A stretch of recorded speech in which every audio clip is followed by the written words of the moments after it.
Hello and welcome to Respect, the San Francisco International Hip Hop Dance Fest weekly podcast series.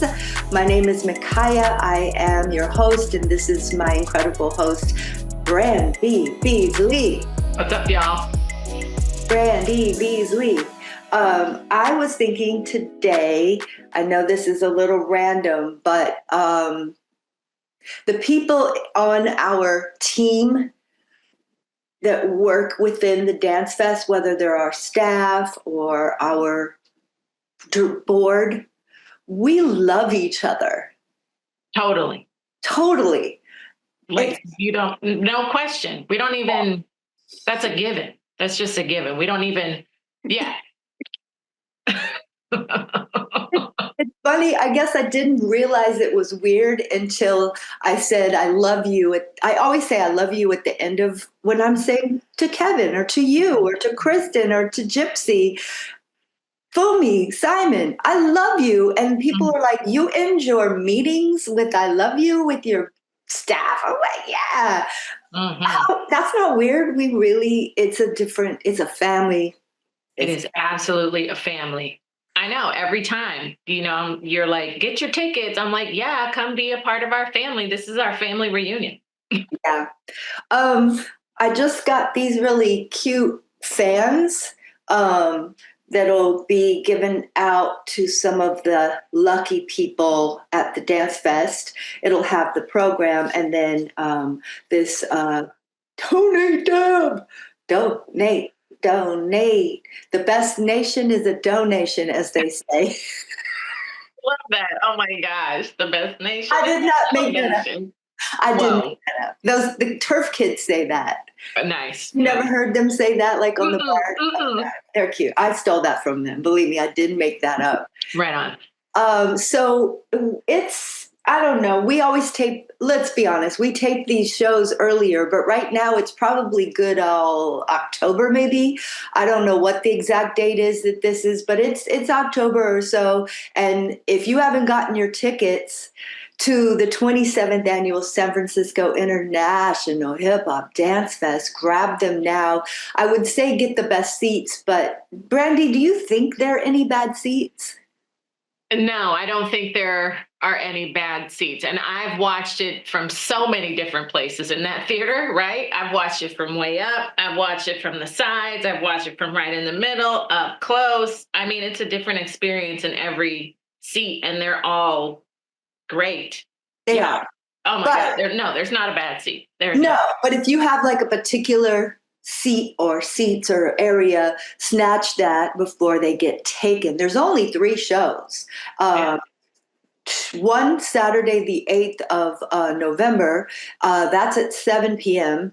And after that show, immediately, I don't know if you guys have been on that show, but we invite everyone from the audience on stage for a Soul Train style freestyle dance contest.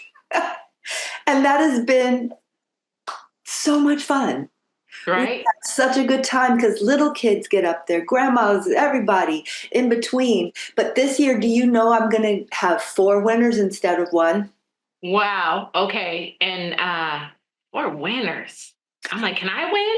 I don't think so. I know. My niece has, participated. And I'm just like, girl, I don't care what you do up there. There's no way you're going to win. So just go do it for fun. But If you win, I'll get chopped. People be like, no. Even my grandson is like, I want to come and win. I'm like, no, baby, that wouldn't be fair. But no, we have I think it's $200, $150. The $150 winners. So 4 winners of different prizes, depending on first place, second, third, and fourth. Because the last couple of years that we did it, we had a 1 winner, and I just felt like there were more than 1 winner in the event. Anyway, we have 2 shows on Sunday, November 9th. We have a noon show, which traditionally a lot of kids like to come to. So that's why we invite all the kids from the audience after the show to have a session on stage. They go wild. Your kids are there. That's right. everybody's kids are there, and it's so beautiful. And then on that same day, the 9th, at 5 o'clock, we have our closing night show. And then after the show, you're invited to walk right into the lobby and hang out with drinks and foods and little things and performances and award ceremony. All this extra stuff, y'all, is included in the ticket. And Brandy Beazley, the one and only, provides the all of those lovely things for the party every year, sponsored by the big boss. Big Boss, BB. Big, Those are my initials, Big Boss. Big BB, Boss. Brandy Beazley. For real. You know, I think in Farsi, BB means queen. Really? Someone told me that one time. BB? Yeah, BB. Oh, okay. That's lovely. Mm-hmm. So that's the story with the San Francisco International Hip Hop Dance Fest. I am so excited to talk to our international guest this afternoon. So can you please introduce him? Oh, yes, I'm excited too. So we have Ibrah Silas Jackson with us today, a dancer, director, choreographer from Rotterdam with roots in Uganda. His creations are grounded in hip hop culture, but he also gained knowledge of modern, funky, and African cultural styles. Ibrah is a dancer with bands such as Ghetto Funk Collective and has danced in pieces by renowned choreographers such as Ruben and Donna Chittick. He has also created several short films and music videos as a director and writer, get it, and began choreographing theater pieces in 2021. He often bases his work on childhood experiences, and masculinity plays a significant role in his work. There he is. Yes. Look at that smile. Yes. Right? And this, welcome. That was a great introduction. Thank you. Thanks for having me. Welcome. We're so glad you're here. That it like the sun or the light is on you. You look godlike right now. Right. I happen to have the best seat right here and the best view, so the sun just comes in direct. Nice. All right. Wow. I think before we even get into your history, what's pressing on me is I watched your piece that you're going to be performing, and actually you're not performing it, you choreographed it, but two dancers are performing, and I had to personally write you an email. Wow. Yeah, and I didn't even say I was booking you. I just had to let you know how it affected me. Do you remember that? I remember that. I remember that moment, and I think for me, that's the when you create something and you put it out there, that's the feeling you want to get back. You know, that's the message you want to get from someone. And for me, I received it well, and I think also with the crew I worked with, I shared that message with them, and it gave us a feeling like, okay, our message is going out there, and it was great for us to receive. Brandy, I really wasn't sure if I was going to book them. It really wasn't. I was still trying to figure out the programming because I get so many extraordinary things, and it's hard to decide, but I had to let him know that. And here's the thing, I'm sitting here watching extraordinary piece after extraordinary piece, so it takes a lot to get me to go, wow. And this mesmerized the whole time. Wow. Okay, you guys are giving me feels. I'm already feeling. I haven't seen the piece yet. Right. I always get to wait until I get to see the whole cultivated, curated piece, but I'm really excited. And I'm you like to watch. what you guys are talking about. Yeah. You like to wait, don't you, Brandy? Yeah, I want to wait. She doesn't want me to send anything to her. She wants to wait to see it after we talk about it. Even makes it more exciting. But I watched this thing, from beginning to end, and never was a moment where it dropped me. It just had me captivated. It had, as a choreographer, I understand decision making. As a creator, I understand intention, and I understand the skill level and the artistry. And you have it all. So, Thank you. Whew, okay, I had to get that out. So tell us your dance history. Where did you start studying dance and dancing? Well, I started dancing actually a bit quite later in my life. I'm right now 25 years old. Uh, and I started dancing, I think, in 2015, 16. I moved from Uganda to the Netherlands. And when I was here, I really got inspired because they had a very active dance culture. They had battles, shows. So just being a new kid in the city, walking around and seeing everything happening, I just felt attached. And I did education for 3 years. It was like a professional education. And how I got in, actually, I was surprised because I was super new to the movement world, but I had a feeling, and the always teachers told me, like, you just carry this spirit and it says something. So that kind of brought me into the dancing world. 3 years of education, met so many people. And I think in those 3 years, I really got inspired to just want to do more of what I was like just learning at school, because we had to learn many styles from ballet to the hip hop to the funk styles, and I met people who really put me up to also fall in love with creating. Keep in mind, I was always like a first. I love to write stories, like just scripts. I always had like love for writing. I'll consider myself a natural writer. I like to write scenarios. Hmm. So having that vision of wanting to tell stories, and once I started moving, it just made sense. I felt like I don't need to really explain my words myself, and I can just express it through movement. So that combination there, I just wanted to push it forward and see how much it could get. So I started creating short films with no dialogue, and the goal was to push this language I was creating in movement to see if I can really actually communicate what I'm feeling or what I see. And my first short film did well internationally, but also here. So that gave me another boost inside. Like, okay, now let me create theater and just bring what I'm putting on screen also on stage. And then I saw like my language developing and developing more. So I had a short progress of time, but I think the time I've put in and just investing a lot in it, Yeah, it helped me also to make really far steps in progressing. absolutely. I Mhm. mean, yeah, you really jumped into it. So when you lived in Uganda, you didn't dance at all?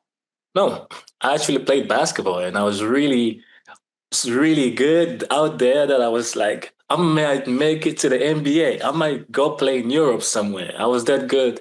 And once I got here and I saw this thing happening in front of me, that moment is hard to explain how I switched from basketball to dance. But it just felt like I was supposed to be there. I was supposed to be moving. Oh yeah, I understand completely. It's like these little light bulbs come on. I thought because you only know so much when you're young. So I'm like, I want to be a dancer. I want to be a dancer. And then I realized, wait, I want to choreograph. I love teaching. I love teaching, but I don't need to be on stage. Some Mhm. people are like that. I realized, and when that little light bulb went off for me, it was like the same thing. It was just like, oh, okay. And I so understand about the storytelling. You with writing, but for me, I was my first love was actually the theater. I wanted to act. And so if you've seen even my piece this year in DanceFest, it's heavily storied. And so I respect that so much. And maybe that's why I loved your piece so much, because I see the intention and the storytelling behind it without it being too manipulative, if that makes sense. So like there's room for people to come to like their own conclusions or have their own experience. Definitely. Yes. That part. And the thing is that, like, okay, so your piece, what's the name of the piece that is going to be performed at Dance Fest? The piece is called The Hereditary. And it tell us the different types of dance that is part of it, because it's not just one thing. You're mixed a lot of, like what you were just saying, all of the styles that you have studied, you kind of put it in there, right?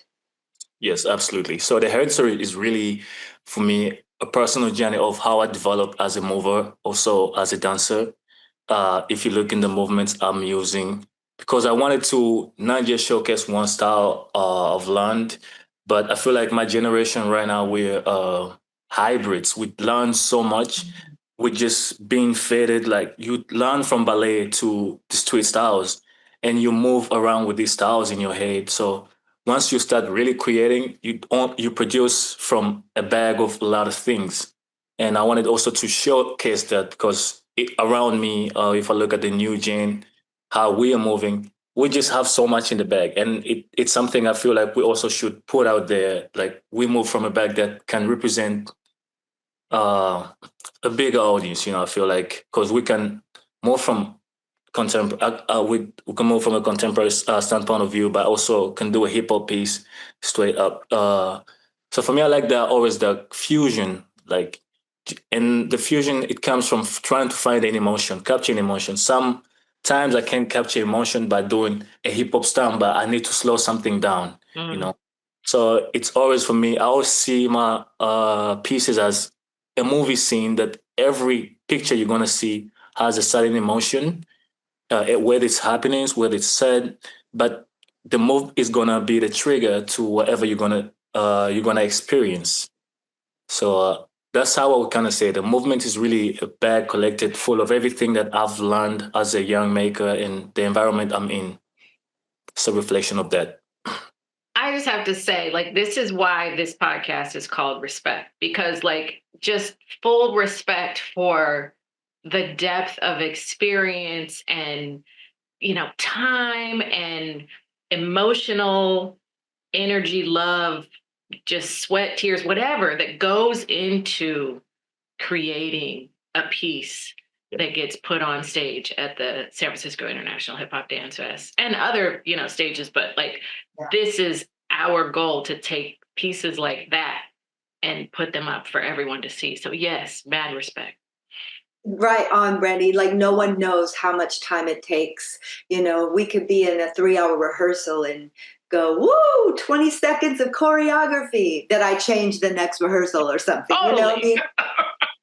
After mulling it over and that kind of thing, I'm always the first to say that the dancers are the ones that are least understood, least respected, least taken care of. And, that's what we're all about, going the other way with it. So what is this piece, Hereditary? Yeah. Is that, okay, Hereditary. Tell everyone what it's about, or, what was the intention behind it. So the intention behind it and the original idea came from me observing my friends. I'm in a group of 4 guys, and we're like really brothers. I met them once I moved here. One is from two are from Dominican Republic. One is from Eritrea, and I happen to be from Uganda. So us being together, we all missed one thing in common. That was a father figure, and we were open to talk about it. Just growing with each other. You see each other doing things that you need to coach each other or speak to each other about certain things. So for me, I wanted to create something from that moments we used to have with each other and talk about how we felt and how the absence kind of started to affect us growing up and the decision making we was having to make, because in the eye of the outside we felt like we have to become the new men, the new leaders, but there's a certain piece that was missing in the back, and I wanted to create something that captured that emotion, how we feel in those moments, and how we also really rely on each other to find that figure. Like, even if we're like, okay, that's not there, but we got each other. So that was the original idea. And then I got a few opportunities here in the Netherlands to really collect time and work it out. And I called them out, the 2 brothers of mine, to dance in it. I wanted to dance in it too, but I always saw 2 people. So sometimes I had to step back and just really let the vision, because in my vision, it was always 2 people. And I knew to produce the best work, I have to step outside of it and just be able to control it from the sides. So that's how we got to a duet. And the process has been great working with them. And because we understand the core of the piece, so every time they get to do it on the stage, they always tell me, it was like a therapy session happening, and they left a piece on the stage. And I always feel that every time I watch it, when we're rehearsing. Woo, this one is gonna make me I might get a little misty eyed when I watch this, huh? I didn't get, well, I don't get as misty as you do. Nothing, we're just different. I felt things, but I think when I looked at it as a human, I looked at it as a choreographer and as a dancer, and all of those senses were just heightened. The thing, that you said, in order to produce the best outcome of this piece, you had to step back.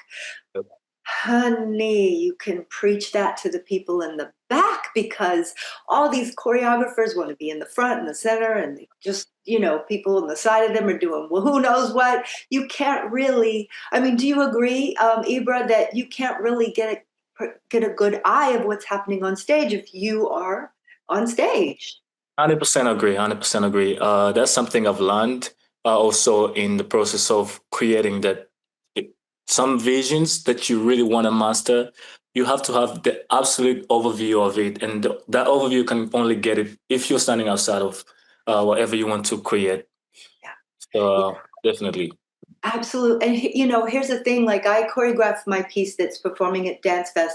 I watched it rehearsed, but then when I watched it being performed at my other show, that was the first time I was like, oh, that needs to be changed, because then I could see the audience's response. So now I'm redoing it not completely, but a lot for the next stage. So it's like this process that you have to sit back to understand what needs to be Done, changed. Yeah, definitely. I say also those moments are you can see yourself grow by watching your work from a side, or you can see your falls, you can see stuff you can change. But if you are in it, it's so hard because you just feel everything, and it's hard to have that overview. So I always say, like, for myself, for choreographers, it's really nice to make that choice and stand really strong behind it. Like, I'm really going to make something from a standpoint of view. Now I can really see everything, and I can use that because it helps so much to grow than when you're always in the piece.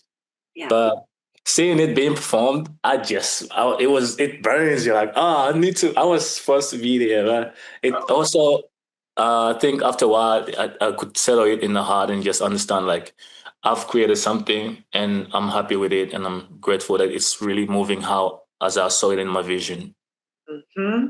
And so you will be here. You're coming to San Francisco with the two dancers. Yes. We do, before every show, have a performers freestyle circle on stage while the audience is coming in. So we want you to jump up there, and at least you can say you performed at the DanceFest stage. Definitely, I'm still trying to move a little bit. Those are the moments that choreographing, you gotta step out and do something, because the performance I'm gonna miss out, but I still want to be able to dance out there and have a good time. Yeah. Oh, yeah. So the three of you are coming, and you're going to be, here's the thing about, we have two groups we're bringing from the Netherlands. Oh, okay, that's right. I don't know if you know that, but we're bringing Threading Theater also. Got you. Justin, yes, yes. That is my guy from here. Yes, I know Justin. That's going to be fun. We're coming with a powerhouse. Right? It's very exciting. Here's the thing, Ibrah. Out of like the 80 applications, a lot of really, really good stuff came from the Netherlands. Like, I almost had to not pick everybody and not make it like the Netherlands show. That is great to hear. Our scene is really developing fast, I think, and it gives us also a really good feel to feel like, we're trying outside to reach out also to different places and staying creating. We have a lot of young individuals creating here. So well, that's what happens when you put money into the arts. Thanks. There you go, right? When the government too, right? Oh my gosh, but yeah, Brandy, you have no idea how hard it was for me to decide. Even with their piece, I was like, I don't know. The other thing is he's bringing his dancers are two guys, and then Threading Theater is also two guys. They're different. They're both very, very mesmerizing, but in a different way. We'll talk to Justin later. Yeah, we also have a crump company from Brussels, and of course Navid is coming from Norway. He b-boy. We have a beautiful kind of mixed company coming from North Carolina called Muna, M-U-N-A, Movers Movies. Uniquely something. Oh man, he'll tell us. I've gone and forgotten it in my senior citizen state. And who else? Oh, we've got Straight Jacket is performing, and for the first time in a long time, we have Destiny Arts Youth Performance Company from Oakland, California. Oakland in the house. Okay, Oaktown. Yeah, yeah. So by the time this airs, everybody will know who's performing. But I just wanted to put that out there. But the Netherlands, if I brought out this list, you would not believe how many incredible dance companies I was like crying over trying to decide. It's really, yeah, it's on fire right now. Oh, and then, Ghetto Funk Collective that you dance with, Ruben, they've been here at least once, maybe twice. Not sure. Do you know? Yeah. Ruben told me about it. Because I told him like I'm in contact with Micaya from San Francisco. And he was like, yeah, no, we was there with them perform and we had a great time. So he gave me really good feedback about this, and that made me just more excited to also be out here, experience it. God, he's so good. Oh man, like just so they're just so much fun. I'd love to have them apply again. They just seem to be super busy, aren't they? Right now, because I also happen to be a member in the collective. We do have lots of things going on. We just did a Despatadas in Mexico. So we just really, there's a lot of things happening in a collective work-wise that we are very busy, and them also being internationally very busy, having to travel to Asia and everywhere. Yeah. So I hope that moment comes. It will be great to really bring the funk to San Francisco and just it will be super amazing. But I'm hoping it happens in the coming years. Remind me the last time they came. I don't know if they came once or twice. For some reason, I think they came twice, but I think the last time they came, they danced a whole set to Fela, I think. Oh, Remember? yes. Yeah, To yeah. Fela, I feel like it was Fela, and it was so funky, and I was loving it, like no one else I'd ever seen come and throw down with some Fela. I'm pretty sure it was Fela. Do you remember, Brandy? I remember somebody doing something. It was Ghetto. It had to be then, and it's been recent, like 5 years. It was before pandemic. Before pandemic. It was for sure. Okay. For sure. Did they perform? Were there two? No, I feel like there was more.